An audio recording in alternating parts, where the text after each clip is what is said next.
Hey, everyone. This is Dr. Crystal Richardson. I'm so extremely happy to be with you today. And we're going to be talking about disappointment in business and in life. We'll be right back.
Hey, everyone. This is Dr. Crystal Richardson. So extremely happy to be with you today.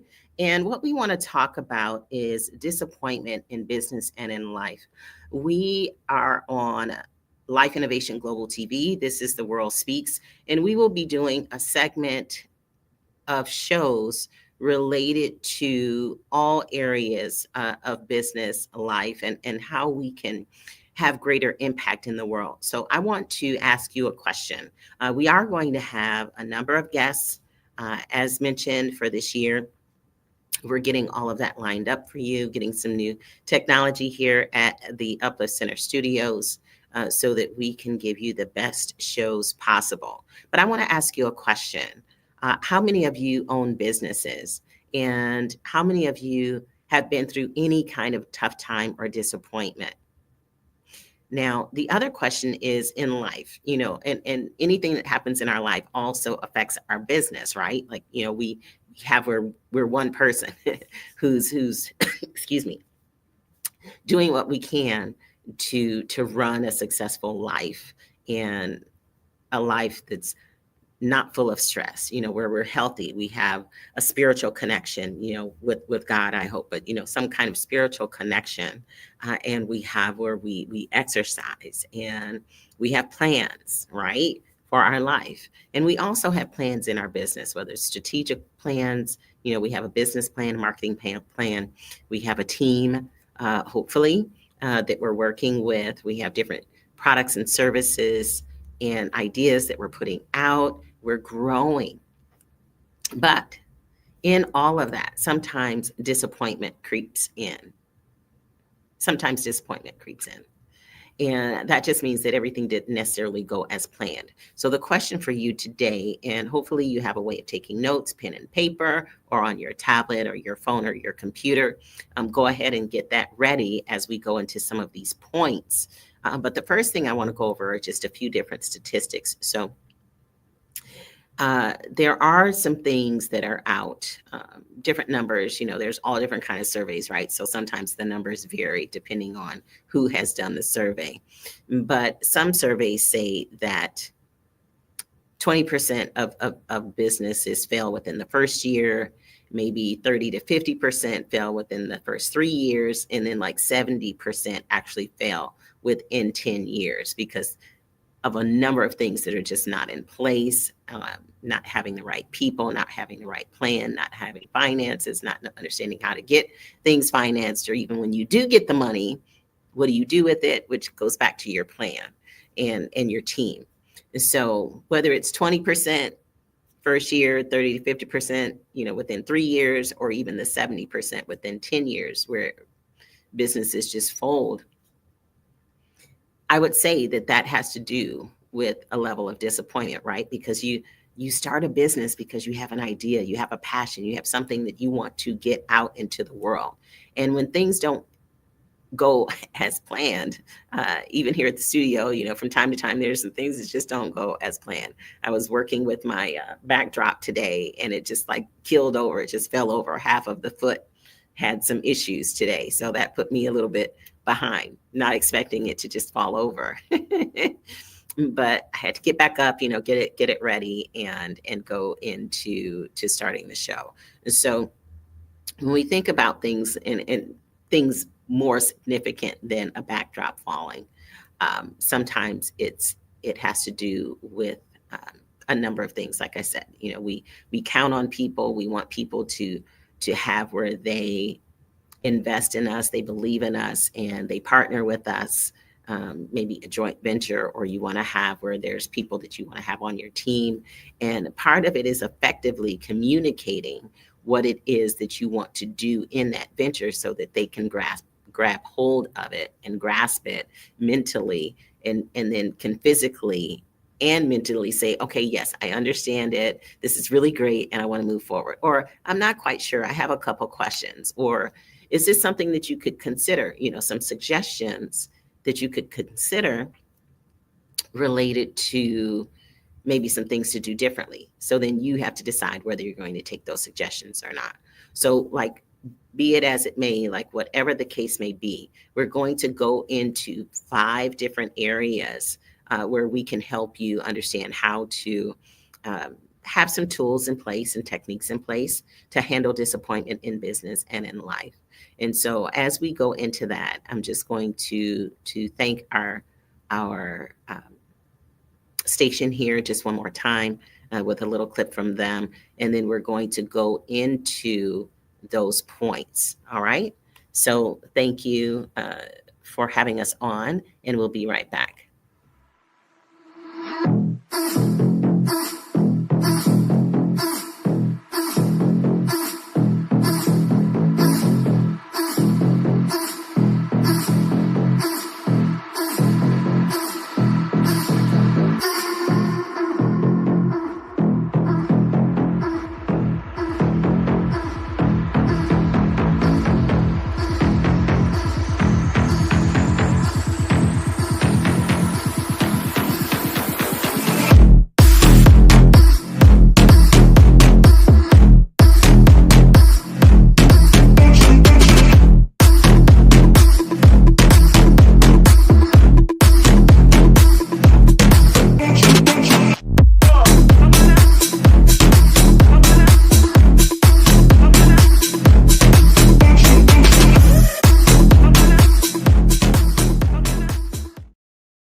Hey, everyone. Dr. Crystal Richardson here, and we are on the World Speaks. And so I want to ask you a question.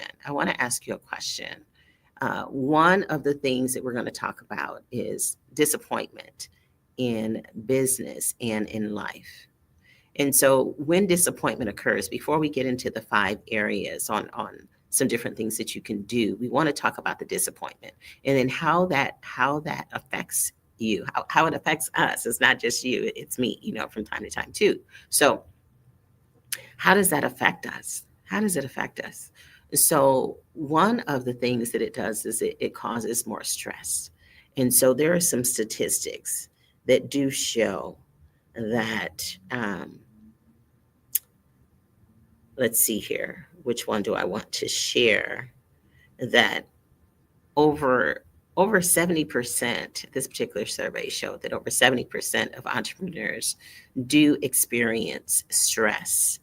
And when you're stressed, then maybe you're not sleeping well, you're not eating well, you're not exercising, and your mind is just full related to the stress. Now, that could be a financial stress, as I mentioned earlier. A lot of times these businesses fail and have issues, not just, fail, but have issues because of financial pressures, because of financial stress. And so what can we do to mitigate that is one thing. And then another thing is just not having the proper support. So again, how can we have where we effectively communicate what it is as our vision so that we can have more support? And the communication could be verbal. We talk about elevator speeches. Like, how can we put together excuse me, a message that's compelling enough that, people really, really want to join us in what it is that we're doing? And then how can we put together even a business plan that when we present it to potential investors, that they are really blown away with what our vision is, and but also that it's realistic. It has to be realistic, and then want to continue to work with us. And so another reason why entrepreneurs are stressed is because, it is a risk, right? Because some people do put up personal funds to start whatever it is that they want to do, of which, we don't necessarily recommend. Have where you have put a plan together and you have some kind of financing. You have people that if you're in some kind of pitch competition and they're giving out scholarships, or someone wants to invest in you, and not everyone, but a lot of people have seen Shark Tank, and you're able to present your business and in the financials, and you really know your numbers, how much you've spent, how, what your costs are, your assets, your liability, what kind of team you have, how long you've been in the business, and what kind of inventory you have. What's the cost before you put on top of it, whatever it is that you want to make as a profit. And there's like a lot of different things that they ask. So being able to have that information and to understand how you can move forward is very, very important, and can lessen the stress if you're an entrepreneur. So one of the things that we want to talk about has to do with how to address if you have disappointments in business. So one of the things that's very extremely important is number one is to own our part in the disappointment. To own our part in the disappointment. And so here on The World Speaks, we're going to be hearing from various entrepreneurs, business leaders, all different types of people from all over the world, and how they are winning in various areas. And also, what things have come up from a disappointment perspective. Anyone will tell you, and if they tell you otherwise, then I don't know that they're necessarily telling the truth, but anyone will tell you that, that there have been things that have not gone right. And, those are things that we can learn from and leverage in our businesses. Okay, like, what didn't go right? What were the lessons learned here? What are the do differentlys? And so we'll go over that too as one of the points. But the first one is to own our part. And so, for me personally, having where there's a number of things that I love to do, and staying active physically, and having where I support other people in their businesses, and then what I do from a ministry perspective, the days can get pretty full. So it is where this one, speaks to me as well, is, owning my part in what has transpired, if there is something that doesn't go as planned in my business. And so is it I need to put more resources toward it, or I need to put more of my personal time? Do I need to buy other equipment?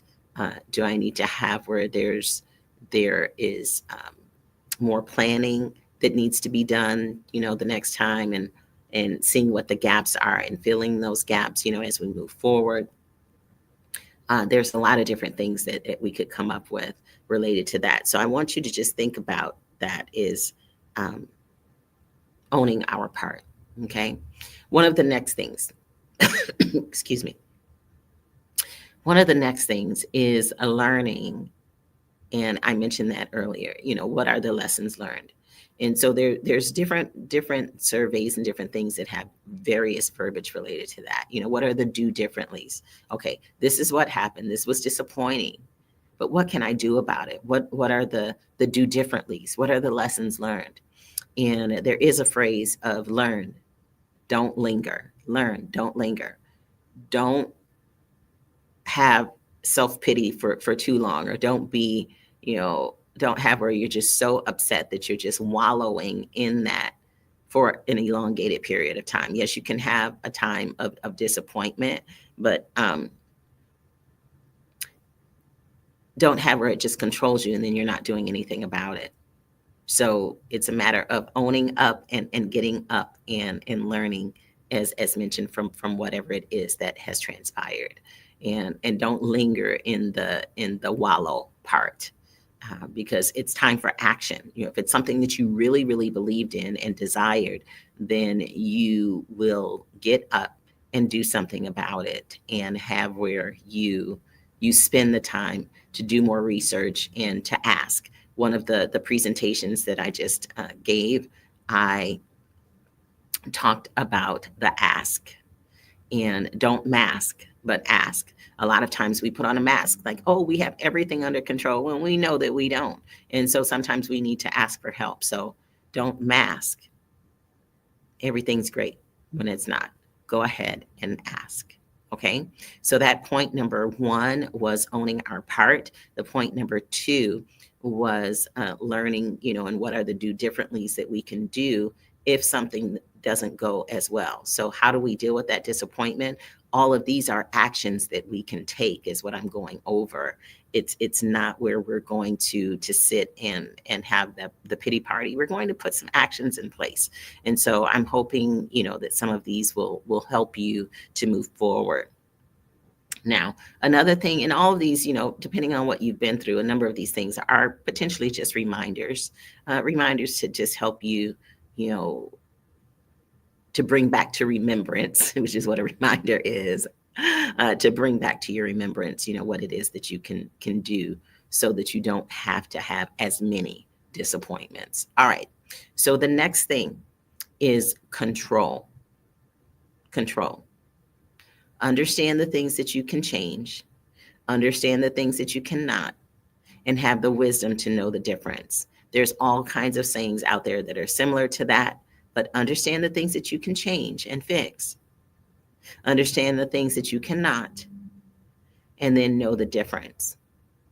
So part of this meaning is also saying, if there is something that you can change and can control the next time as part of your lessons learned, and owning your part, going back up to the first, second, and now we're on the third, is being able to write down the things that we think that we can change, or the things that we can control. Now, one thing, just like right now, there's some things going on in various places, some natural disasters and some things that have been caused by people. There's people that die. There's people that move to a different business. There's people where their business goes under. There's people that, they have a health issue, or someone in their family, and now they have to be a caregiver, or the funding that they were expecting in order to help fund what you were doing didn't come. So now they have to shift. There was a change in the market, a change in the economy. Some of it might happen. There was a war. There was an election. The parties changed, and so that changed a lot related to how businesses are run and set up, and the tax code and all of this. And so there's a lot of things, ladies and gentlemen, that we cannot control. And so because of that, we can identify the things that we can control with some type of certainty, of which really that's still nothing if we think about it, but identify the things that we can reasonably attempt to control and do better at those. And then putting in place mitigations. I keep talking about that word mitigation. It's putting in, what you can control, how you're going to control it, and how you're able to measure if that control is working. And so some of these things are things that we talk about in the group, and we'll be discussing in the group, Innovative Leaders Network. If you want to join that business group on Facebook, we would love to have you. There's going to be some discussions in there and some other things that we'll be doing going forward. We're going to have a virtual open house and an actual open house here at the Uplift Center Studios for Innovative Leaders Network. And that is a rebranding of Above Your Best that we've had for a number of years. And now we're going to resurrect that and do some new and fun and exciting things related to leaders and entrepreneurs. So control what you can. Now, one of the next things that I want to talk about, I gave you some statistics, is when I mentioned stop masking, but asking. That was very, very extremely important. And we said that we were going to talk about 5 things that you can do to minimize disappointment in your business. So part of it has to do with owning your part. And then, we talked about the next one, about the things that you can control or not control. And there's a few other things that we talked about. The next one I want to talk about, which would be number 4, is having where we're talking about disappointment in business. So if you are in business, that means that you are a leader in your business, whether you're the founder, co-founder, the president, or you're working in that business. There's a number of positions that you could hold, right? So part of disappointment a lot of times has to do with going back to that stop masking and start asking. And what I want to talk about is the type of leader you are, the type of leader that we are. So the next one, number 4, has to do with the type of leader. Understand the type of leader that we are. Now, I've talked a lot in other talks that I give and here on shows like this about situational leadership. And there are statistics. Yes, I am into statistics. There's some that talk about like 60% of leaders have talked about they have suffered from various times of feelings of isolation. 60% of leaders talk about they have feelings or have had feelings of isolation. Now, part of that has to do with the masking and the asking that I've mentioned. Stop masking and start asking. And but we feel isolated because sometimes we have to hold things confidential, and we don't want to have where people know that things maybe are as bad as they may be, or it might be that we don't want people to know that we don't have all of the answers. So we just have where we suffer in silence. And so I want to ask you, related to a situational leadership perspective, is part of being a leader is also knowing who you have on your team and who you can depend on. And situational leadership talks about, leading people who need to have a lot of direction. There's a quadrant. Do they need to have a lot of direction? Is it where you can just give them what they need to do and they can just go ahead and do it? Is it where you need to have more of a mentor relationship with them, or more of a hands-on approach and really, really clear deliverables and way of measuring, what they've done? Or can you just give it to them? They have it. They have the experience. They can go lead a sub-team and it's good. And they come back in a timely manner or even early and they have everything done and it's done exactly the way that you want it to be done. Because you've spent the time with them to know your personality, to know your leadership type, to know, what the project is about, what it is that you need. The deliverables are clear and they can go and do it. Now, that has to do with you being open as a leader to be able to give some things away and to delegate and to assign things to other people, of which sometimes I have problems with as well. Like we all have different things that we're working on, right? But the 60% of entrepreneurs that say, that leaders that say that they feel sometimes areas of isolation um, and loneliness. And part of it, like I said, is the confidentiality portion. There's certain things that we are going to be able to discuss with our team members or with other people, but there are going to be things that we should not just give them everything depending on um, how the business is set up. Now, why is that? Uh, was just talking to another lady, and I've talked about this before, is that people take things, right? So it might be that they'll be able to excuse me, do something similar to what it is that you have had planned for the future and maybe other new products that are going to be introduced, but they can't do it exactly the way that you would do it if they don't have all of the information. Now, you do want to give away as much as possible and have where you have backups for certain things, that exactly um, what you want to put out in the business, what the next products and services are. But only take that to a certain point. And again, why is that?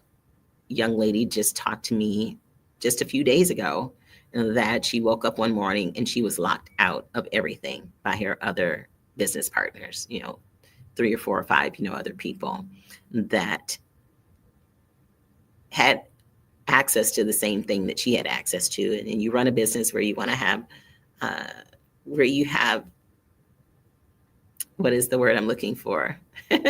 Honest people, and where you believe that you can trust people.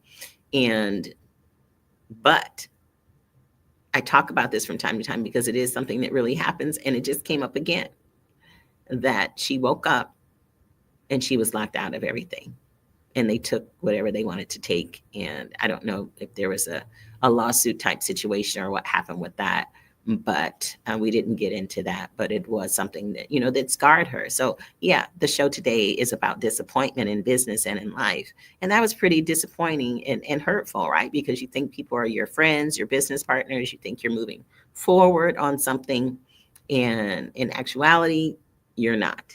And that has actually happened to me as well. I woke up one morning and then had where, I was locked out of XYZ. And so sometimes it's for the best to move on. Other times it is where, you can take some legal action if you feel that there's intellectual property involved, where you have designed something, you have outlined something, and if there's going to be any further development of that or putting it out on the market or having where someone is going to profit off of those ideas, and you were in the middle of getting everything together, and the provisional patent or the patent is not complete and your name is not on it, or you're filling out information for trademarks or copyright or for other types of legal documentation, it's important to have the right contracts in place so that you then can have legal rights. Okay, so I don't care if it's a family member, best friend, twin that you're attached to at the hip, but you have two different brains. Like, people still take things. So this part related to contracts is very, very extremely important. And I do want you to understand that I'm not just staying at this point just to be dramatic. People take things. And so please, please, please, please, if it's your brother, your sister, any kind of family member, or your best friend that you've known your whole life, a lot of times when they see money coming, then it's where sometimes it switches things in people.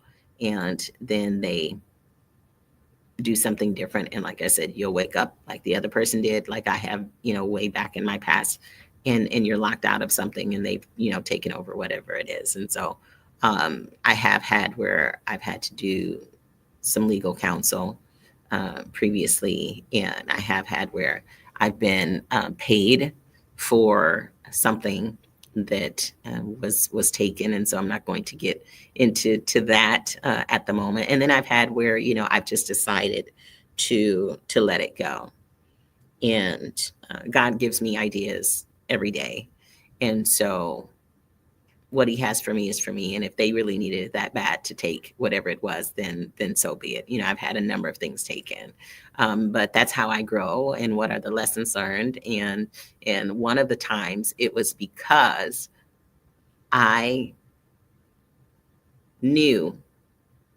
or had a feeling, but I knew from previous experiences that I needed to have certain contracts in place.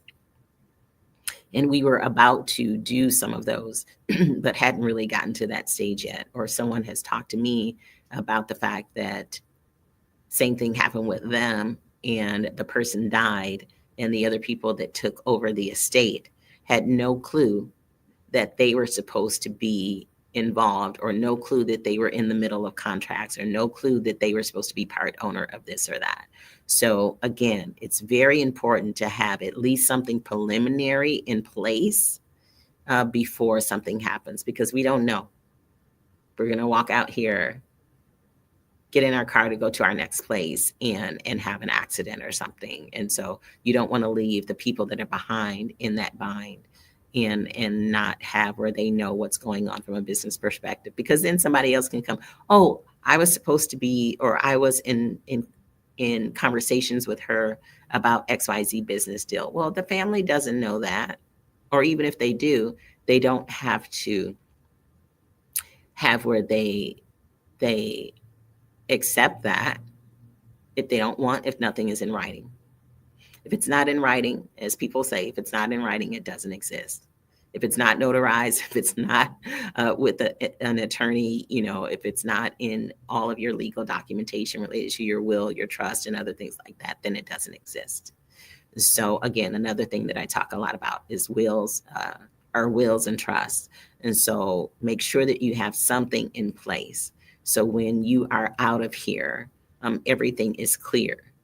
Because there are going to be disappointments, but there's also going to be triumphs, right? So for those who are in the triumph category and doing well, we're just going to take a little break here. I'm going to get some water for my throat. I'm going to get some water. For those who are doing very well, we are going to have an awards ceremony at the end of this year. And I would love, love, love to have where you nominate someone, and you can do self-nominations as well to be a part of our awards. And let's take a look.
Hey, everyone. This is Dr. Crystal Richardson here on The World Speaks. These are just some of our pre-shows, having a few conversations with you and talking about a few things that we will be going into more depth when we have other guests from around the world join us. Now, one of the things we were talking about today had to do with disappointment in business. Disappointment in business and in life. And we went over some statistics related to businesses that fail, and even the fact that, some people have talked about how they felt isolated and lonely, I guess, even in business as a leader, and feeling isolated. It was like, 60%, there's different percentages that we were talking about. And part of that has to do with, do we have the right team? Do we have the right contracts in place? Do we feel, that we can talk to people about accepting their ideas, as well as, accepting their constructive criticism? And so part of it has to do with the fourth point we were talking about, which was situational leadership. And if you have not studied that or don't know anything about that, it's something worth looking up so that you can understand, what kind of leader you are, and then how to work with people in your various business dealings. But the one we want to talk about right now is I want to just maybe just do a little recap, and then have where we talk about the last point. Because there's going to be things that disappoint us.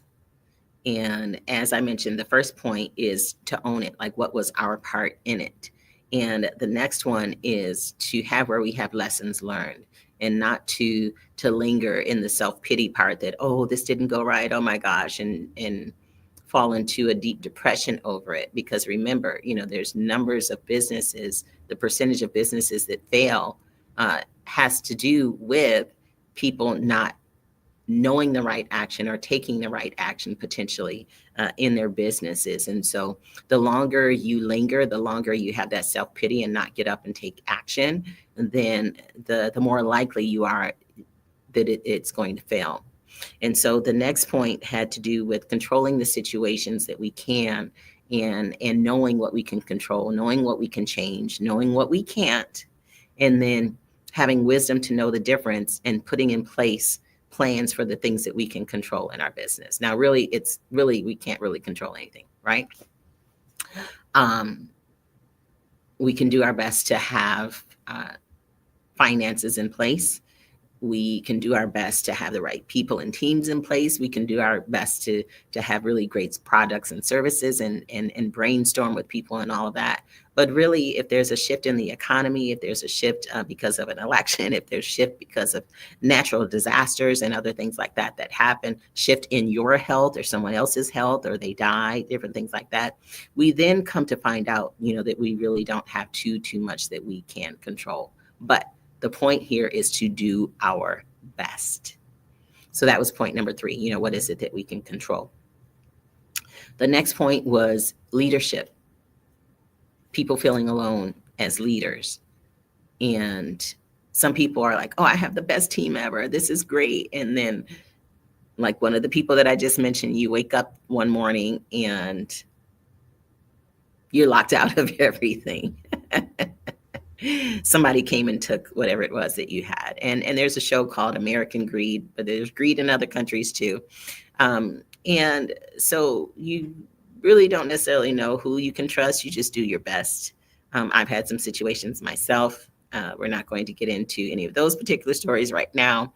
If you want to get some of those details, maybe you can join me in a live event at some point. I do, from time to time, do share some of those stories.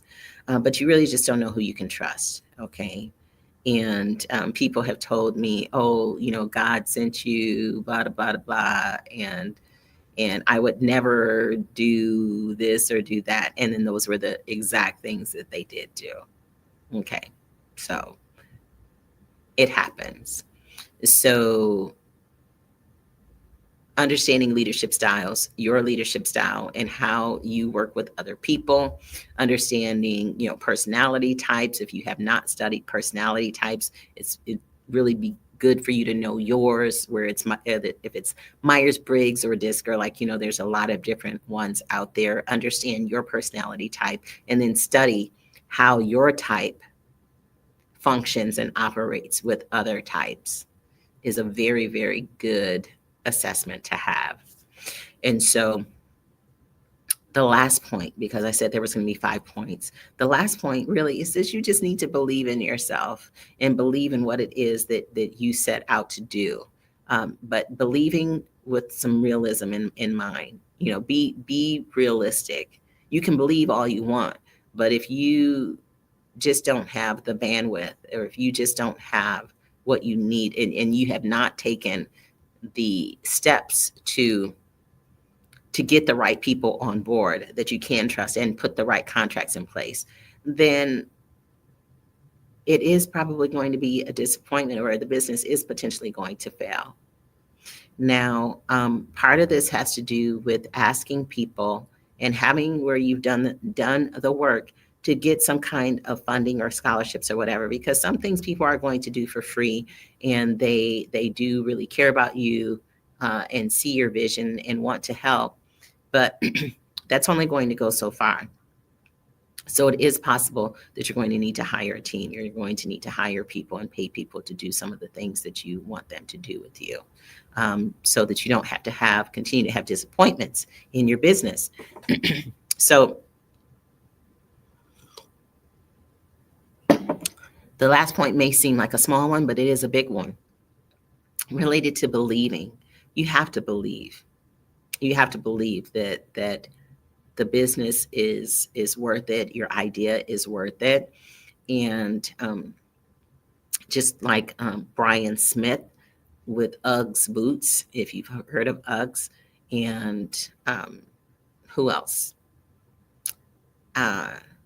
There's a number of people, Jeff Hoffman, Priceline.com, and some other things that he does. Like, all of these people have where, you have an idea, the guy who started Beats headphones, and Todd with LifeLock, and like all the different people that have had big exits,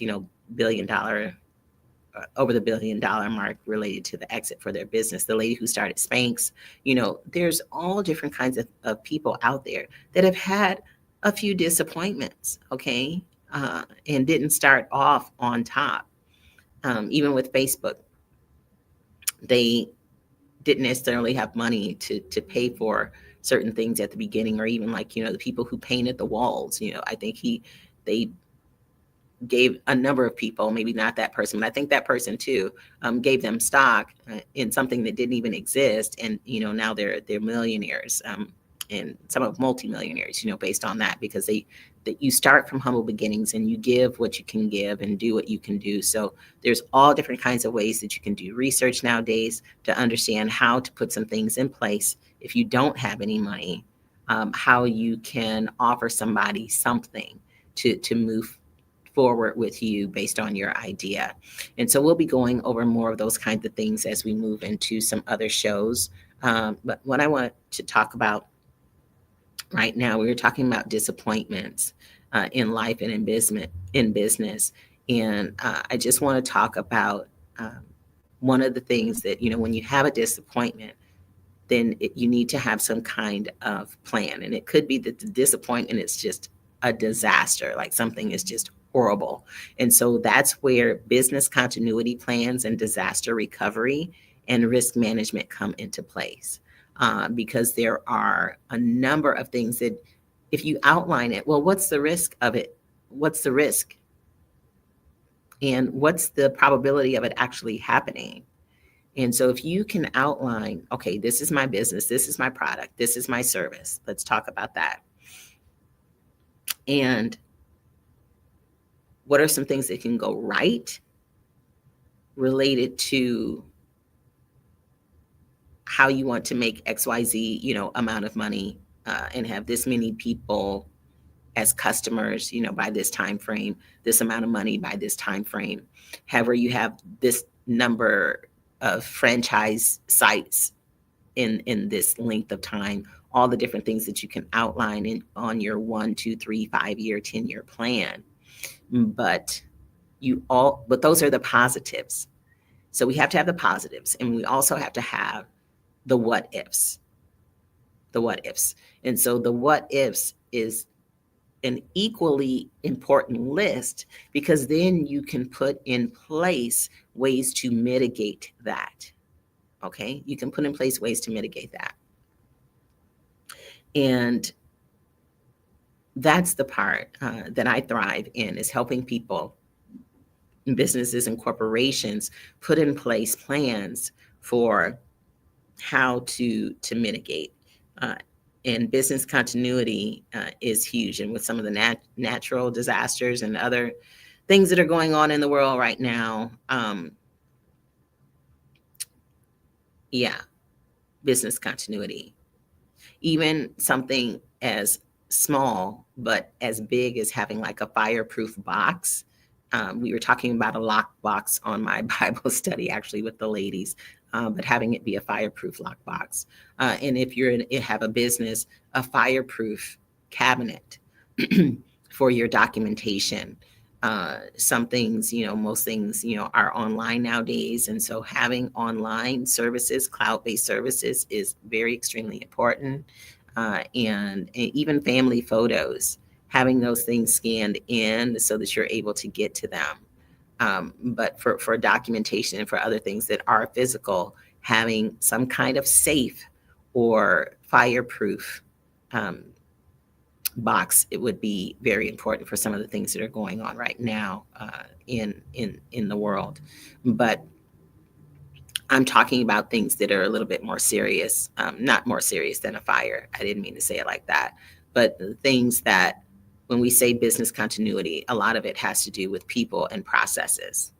And if you are single sourced, meaning there's only one person or one business that helps you to manufacture whatever it is, or there's only one person that you are relying on for their ideas, chances are that you might need to have where you give bits and pieces of that to someone else, bits and pieces of the manufacturing, maybe to a second or third source, so that if something does happen, you're not completely down with zero product to sell. Or if something happens to the person, you're not completely down because there's no one else that can help you with any of what they were helping you with. So having another person involved, again, that might be something that takes money that you may or may not have. So, we have to talk about the financial implications and the financial part. But all of these are things that we go over and we work on related to what we do in the iGenius Zone Masterclass. So I would love to talk to you about that and how we move forward with that, with working on these specific plans. Okay, so again, we're talking about disappointment, and in life and in business, part of it is owning our portion, and what are the lessons learned? Are there people that we can count on? What is it that we can change or not change? What kind of leader are we? Are there people that we can have on our team? Do we need to up our communication in any kind of way? Do we have the right contracts in place? And that's why we're disappointed, because we didn't have the right contracts in place. And then one of the other things is just believing in ourselves and believing in the business enough to be disappointed. Go ahead and be disappointed, but learn from that and believe in it enough to go ahead and move forward and do something about it. So how do you avoid disappointment? You may not be able to avoid disappointment, but what you can do is take action. Take action so that you can minimize the disappointment in the future. Hopefully some of these tips were helpful for you, and it may be that it's just a review of some things that you've already known, and it may have hopefully sparked something in you to put some better plans in place maybe look at some other team members, maybe have a backup resource, maybe look at your contracts, maybe not linger so long, if something happens don't linger so long in the self-pity, get up and take action. Disappointments are going to come, but we can do our part by knowing our part in it. What was the failure that started with me, and then doing something about it. I hope you all have a blessed, blessed, blessed day. Thank you for joining us here on The World Speaks, and we will be with you again on the next episode. Thank you.